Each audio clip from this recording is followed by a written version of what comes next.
E-L-O-E-J,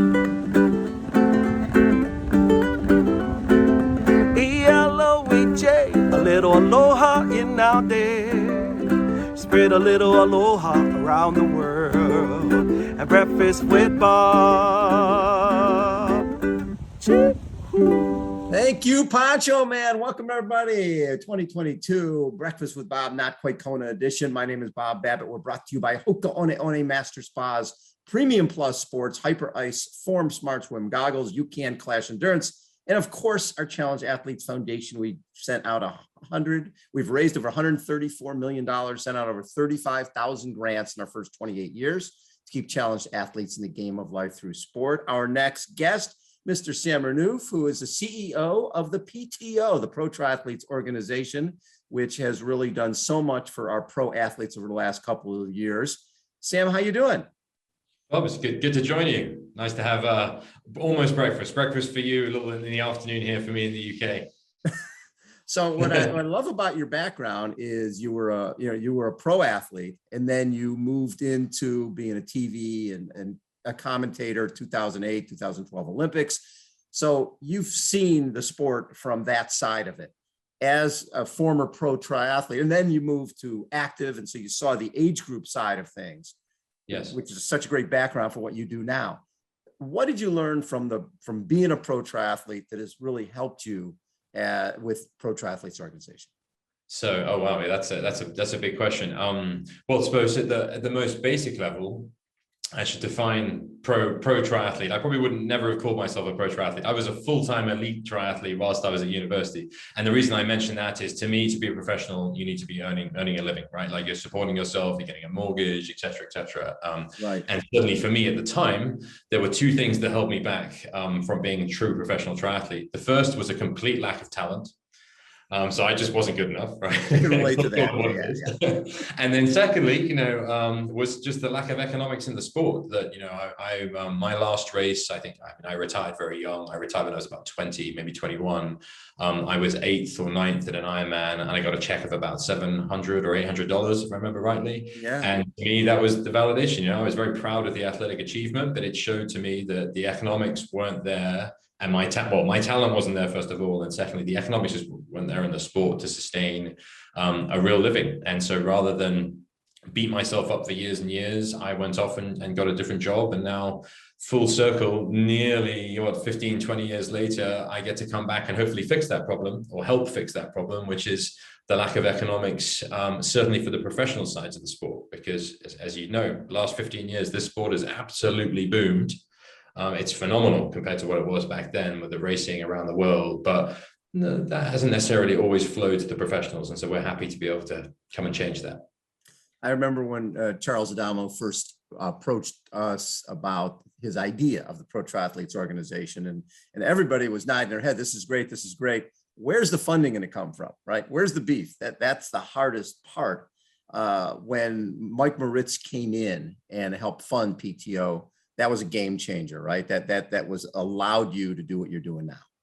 It's a huge game changer, not just for the PTO, but actually for the sport to have someone that's arguably, and still is, one of the top investors in the world. And when people write about the history of venture capital, Mike Moritz's name is always included as someone who's come and backed some of the most disruptive companies, whether it's Airbnb, Facebook, Instagram, WhatsApp. It's like the list is so long. And so for the PTO and for triathlon to be included in that list, I think is a huge honor for us as a sport. But to touch on, as you said, Charles's journey even to sort of helping form this organization, to him and to almost everyone who's from outside of the sport, this is inevitable, right? This is just the evolution of sport, that at some point professionals unite together and they take a greater role in commercializing the sport that they're in. It's happened in golf, it's happened in tennis, it's happened in darts, it's happened in squash, it's happening in lacrosse at the moment. There is almost no sport that from a professional aspect hasn't had a time when either a collective bargaining agreement or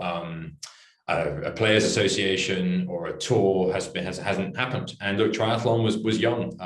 It's well documented that Dave Scott and Mark Allen and those guys tried many years ago and didn't succeed at the time.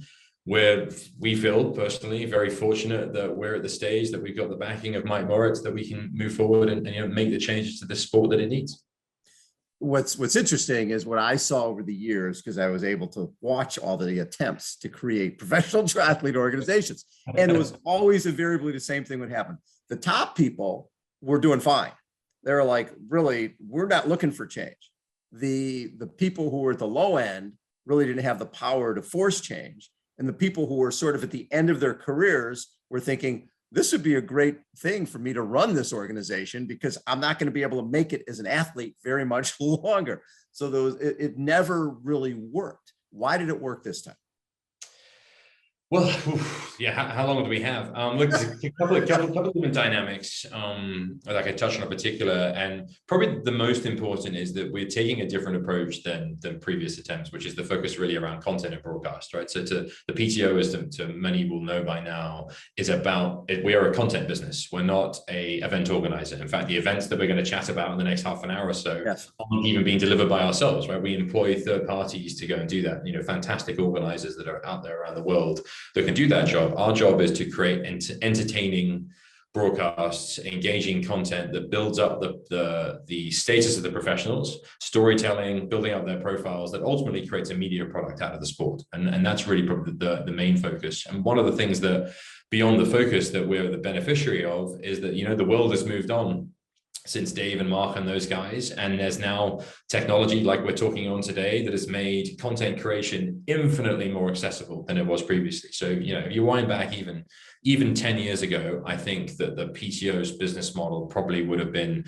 I'm not going to say impossible, but it would have been significantly more expensive, because to reach an audience, you had to go through NBC or the BBC or ITV and the various, they were gatekeepers to the consumer market. And as we all now know, we're engaging like this and it's going to go out on YouTube. That's completely changed now. And so organizations like us and athletes like those who are in the PTO now have the ability to connect directly to consumers, to engage with fan bases, and it's completely shifted the power dynamic.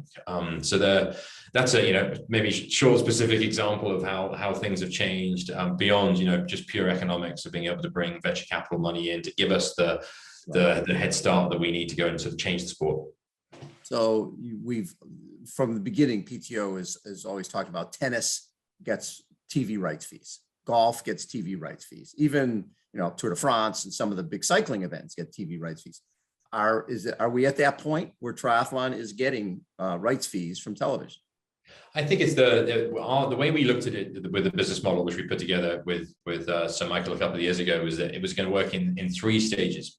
Stage 1 was that we had to get the athletes together and create some engaging enough triathlon content, and by that I mean footage, that people would want to watch it, right? And arguably that would be through YouTube and Facebook. So we would be focused on the product itself, put it out through free-to-air distribution online. That's stage 1. Stage 2 is, having done that, show that we can get an audience, go to broadcasters and say, hey guys, we want to reach an even broader audience. Why don't you take our content and not charge for it? Just have partnerships where they're monetizing it for advertising, we're getting exposure.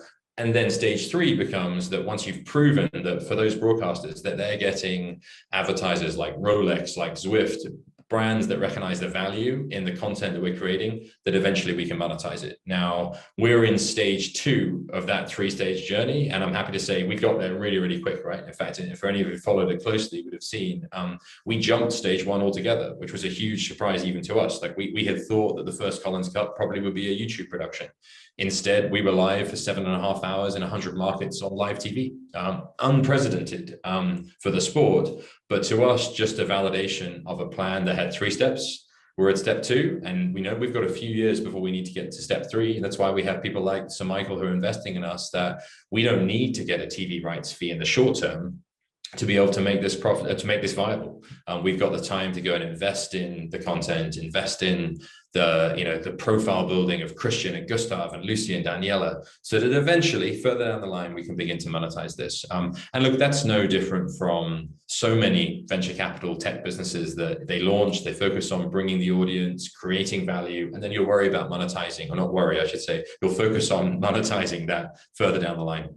Well, and if you Strava and Zwift and all the other things that Sir Michael has been involved with, he's, and this is something that you talked about after Daytona race with the pros, that guys, the journey we're on, we might not be around when it gets to the point where where Sir Michael's vision is, where our vision is. But at this point, it's a long game, right? Where in the past we've had people come in almost like hobbyists and put money in team, try Dubai and even the Bahrain team. These aren't sustainable.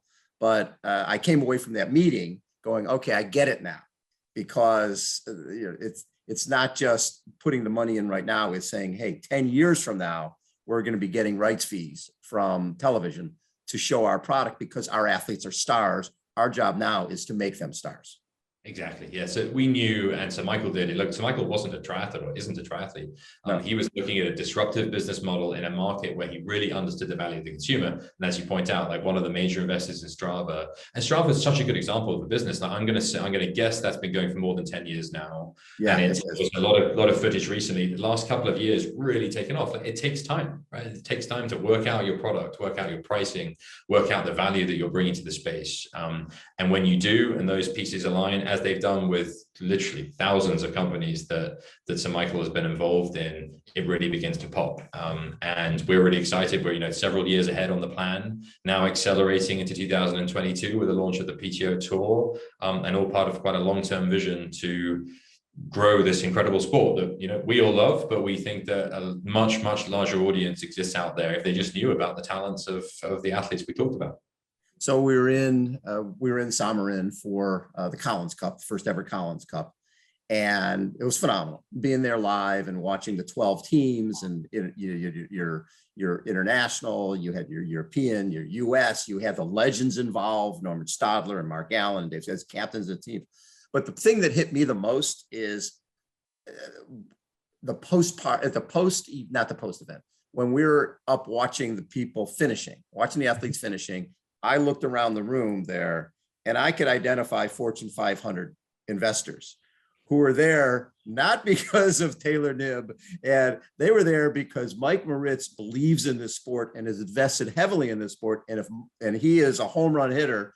And if he's involved, maybe I should be involved. Did you see some of that come out of Samarin this year?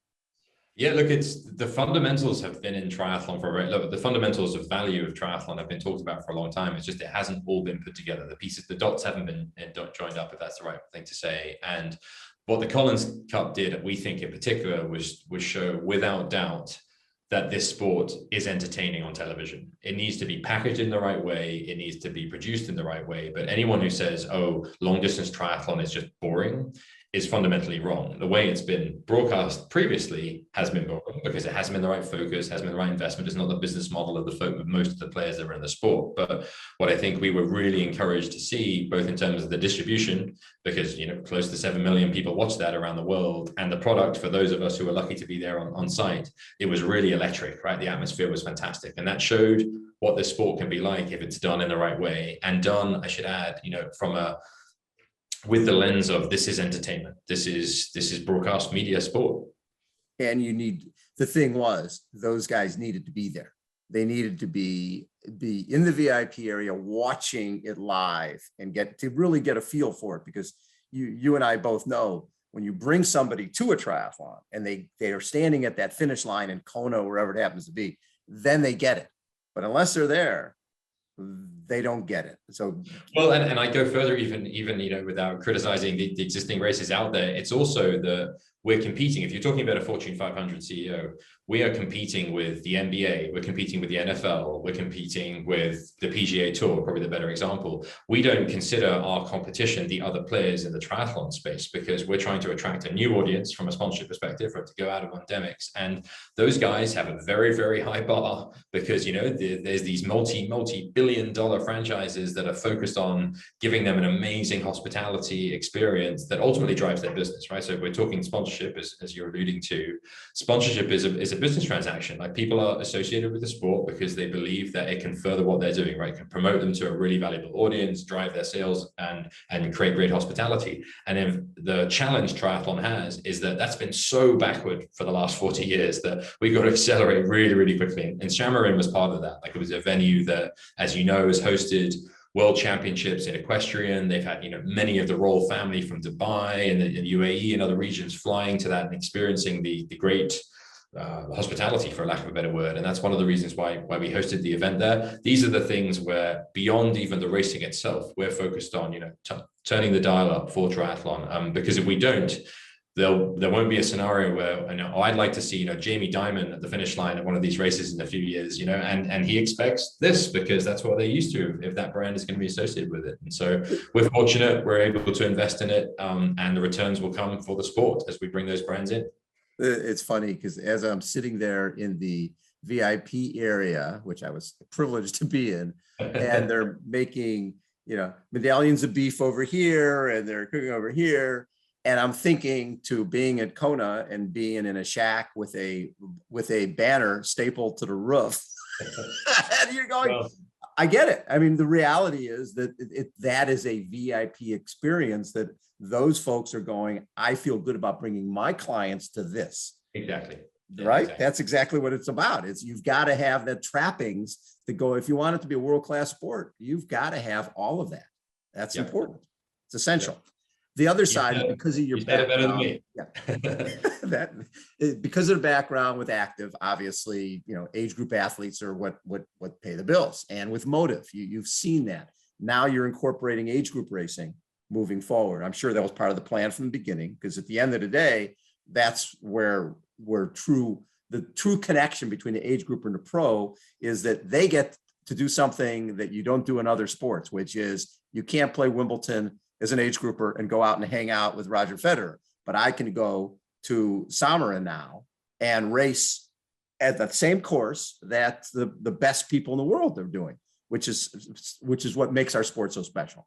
So it's what makes the sport so special, but it's also what's held it back, in my opinion. So like if I articulate that, 100% agree with you. One of the things that's so special about this is, as you just said, unlike the US Open, you can't rock up onto center court. You can generally be a weekend warrior and associated with the greatest athletes on the planet. And that's really special. It basically only exists in triathlon and marathon, right? And in marathon, you're talking 50,000 people. The professionals are so far away, you just can't even relate to it. So it's something very special about triathlon.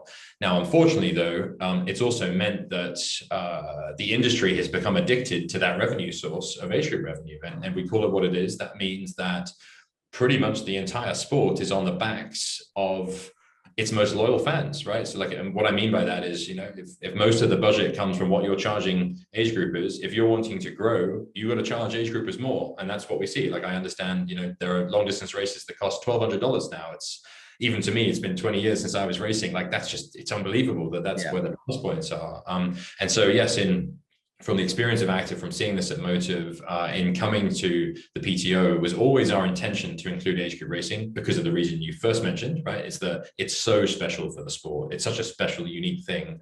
And more pragmatically, they are the spectators. It's the most loyal way, the most logical way for us to bring spectators. COVID has shown over the last the last 18 months, how bad sport is when you don't have spectators. Right, of watching NFL or NBA or rugby games in empty stadiums. It's just not the same. And so for us, we want to make sure we have really engaged fans and spectators. And the best way to do that is to create a fantastic participant experience and allow people to join and see the professionals afterwards. But we don't want to do it in a way that we're gouging age groupers. We want to reward their loyalty by giving them a fantastic experience that doesn't have to cover the costs of everything. So we're working very hard on our pricing, being transparent, pricing strategy, including what I hope, and I'm very confident it will be, we'll see over the next year, some of the best swag included in any race. So really high quality bags, clothing, water bottles, giving an experience where people come away from a PTO event and they just say, wow, that was incredible. That's really what we're shooting for. And in a way that people don't feel gouged by the process, to call it what it is.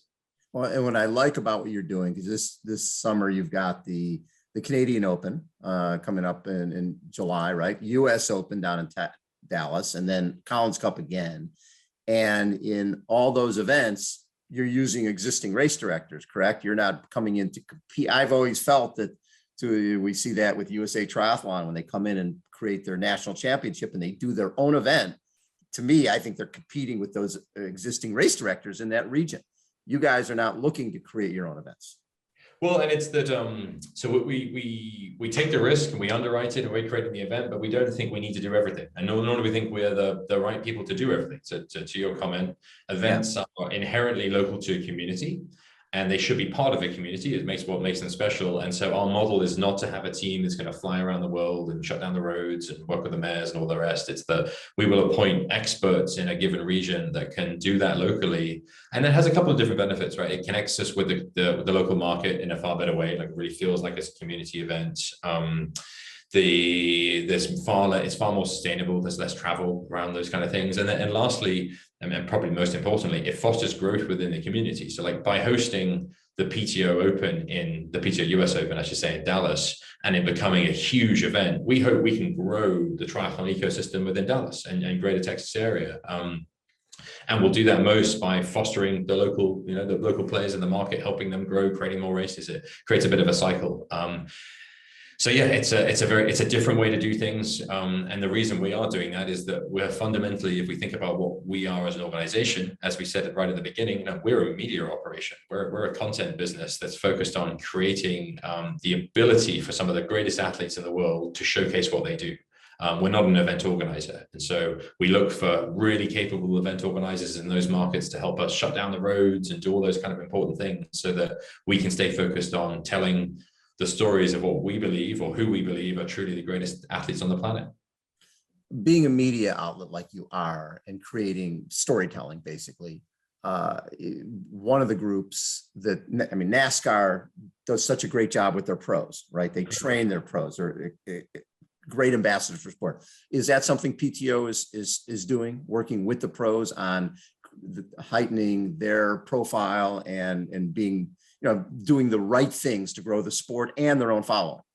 Yes, well, I mean, and I hope we're beginning to see that with some of the content that's gone out. So we were fortunate, as you know, to work with NASCAR at the beginning of our sort of journey 2 years ago with Daytona, and we had the one of the top guys in NASCAR marketing come and speak to the athletes and sort of talk about the process. And since then, we've recruited a team of non-triathlon media specialists. There are folks from ATP, from UFC, from SailGP that their core competency is not talking about triathlons, it's creating narrative and promoting athletes and storytelling. And so, yes, we work really closely with all of the athletes. In fact, hopefully you may have seen, we did a video on Jan just last week entitled The GOAT. It's already been seen, I think, in the first couple of days, 50,000 people tuned in to watch that. And that was something that we think is really important, because although we, and I say we collectively, the folks that are close to triathlon, we know what a superstar Jan is, but the rest of the world doesn't realize that this is one of the greatest athletes, full stop, of all time.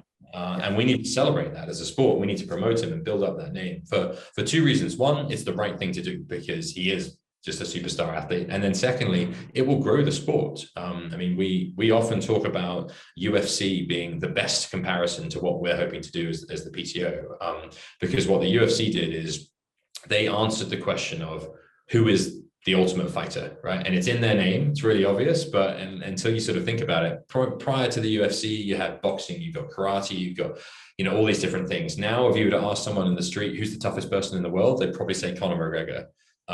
Not a coincidence that Conor McGregor was also just announced as the highest grossing athlete of the last year, with making over $100 million, right? And look, the parallel to triathlon is really clear.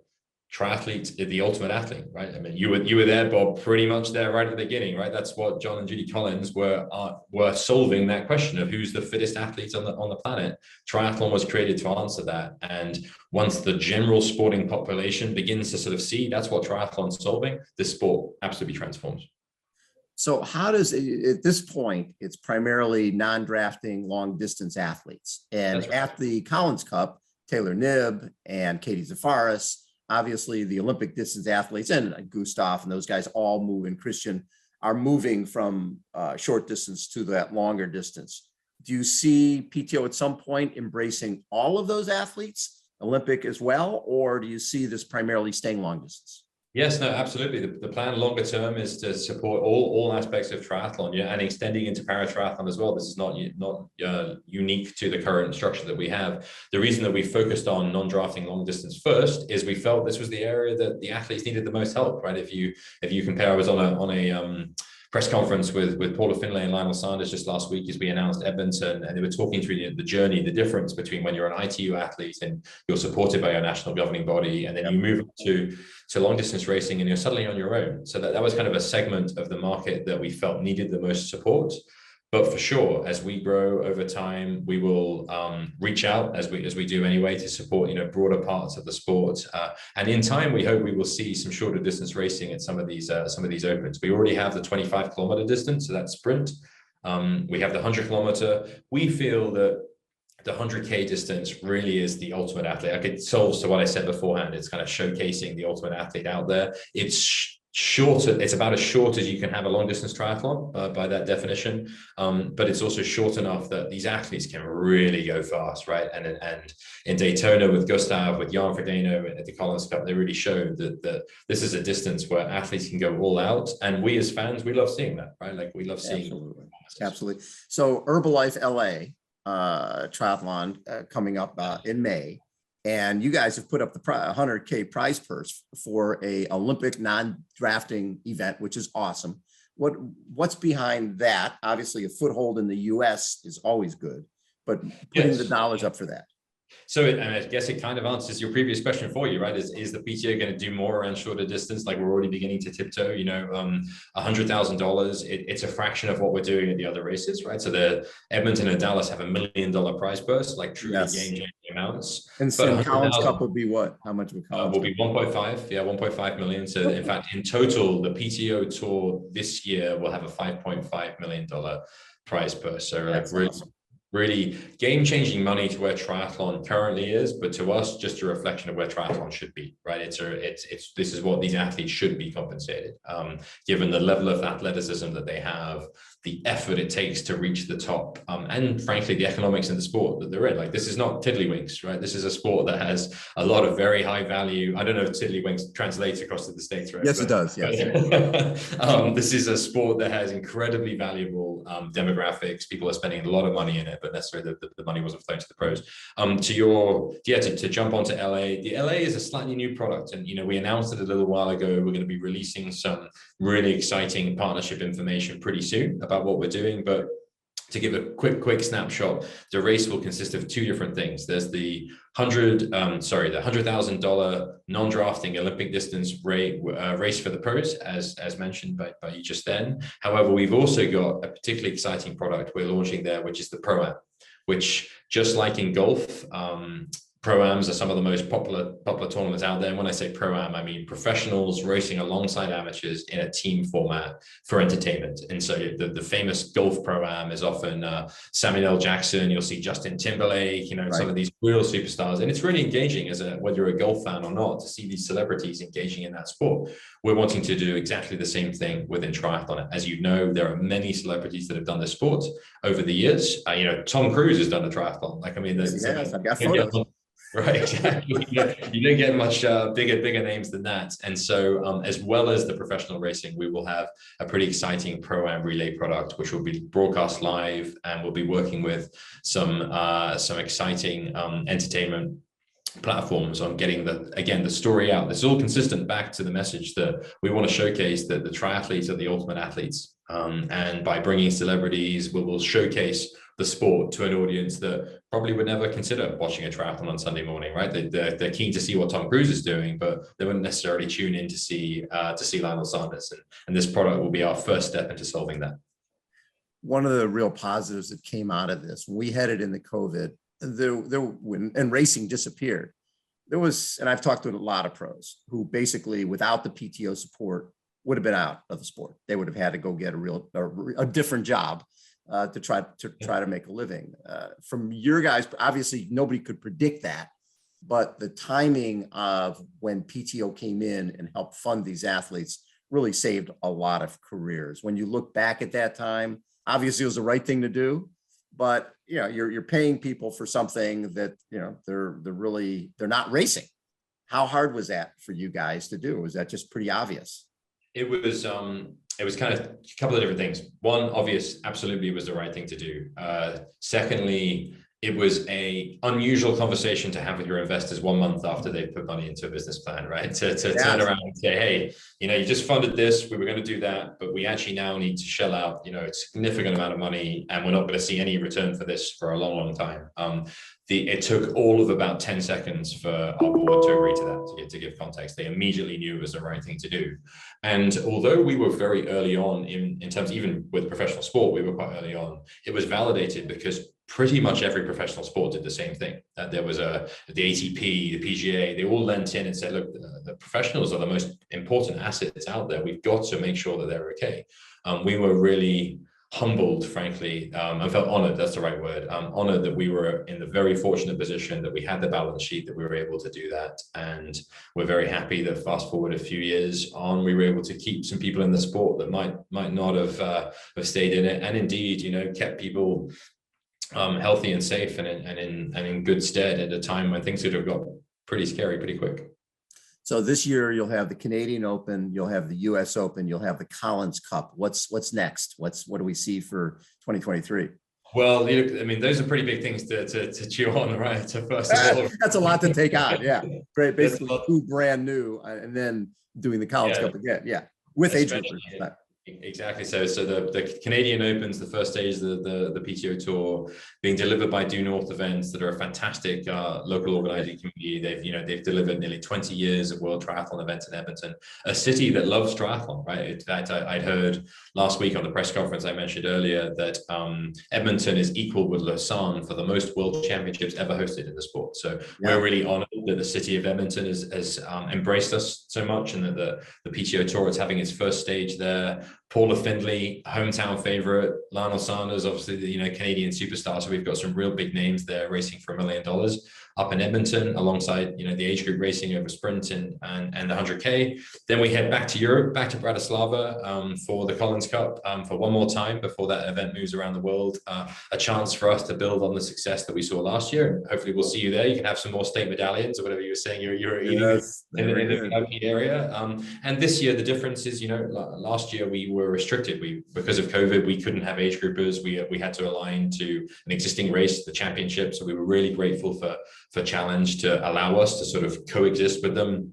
Now, fingers crossed, with things changing, with COVID and things opening up, we'll be able to host 1,000+ age groupers ourselves. And so we're really excited that people will be able to come and experience what will arguably be the greatest weekend of racing in this sport, because the venue, as you've seen, is incredible. We'll have the best athletes racing in a format that's proven now to be super engaging. And so we're very excited to be able to offer that to age groupers to join.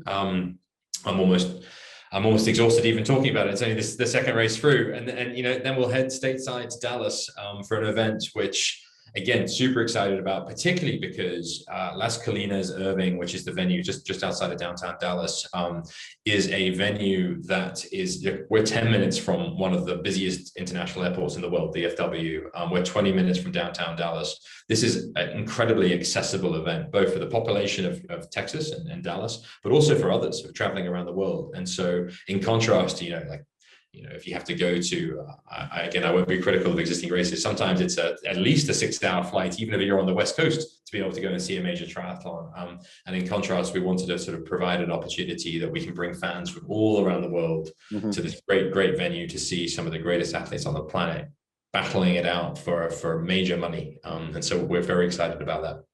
Oh, and then then you're talking Asian Open, European Open. Yeah, as we head into to answer your original question, 2023 we will round out the Grand Slam. So like the original plan of the PTO Tour is to be like tennis, like golf, where you've got these 5 major events that take place.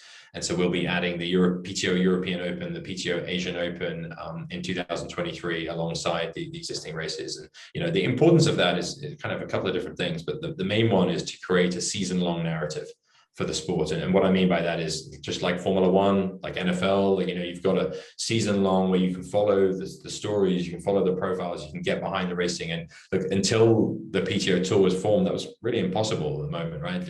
As fantastic as Kona is, it's one day in the year, and you can't really build a fan base around a sport when you've only got one day.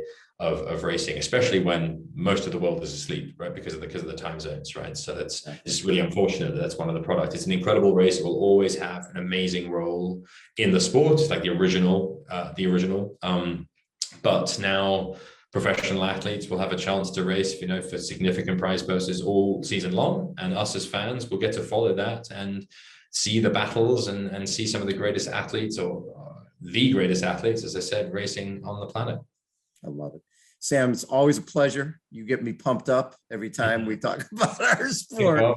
I look about my room here, and everything in here is triathlon. So you know how much I love this thing. And what you guys are doing for the pros is just so special. It allows these guys to have long careers. There's no reason a Jan Frodeno can't race till he's 45. And there's, now you got Gustav and Christian and all these up and comers and Sam Long that know that there's a path. There's a path to not only racing well, but also being compensated at a level they deserve.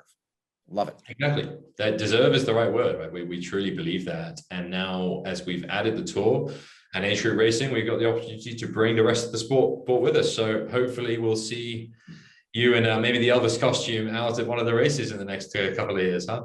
I love it. Sam Renouf has been our guest, the CEO of the PTO. I like that, sort of goes together, CEO, PTO. Thank you, Sam. I really appreciate it. Again, Breakfast with Bob, not quite Kona edition. Thanks, everybody, for tuning in. Sam, you're the best. We'll catch you in a couple minutes.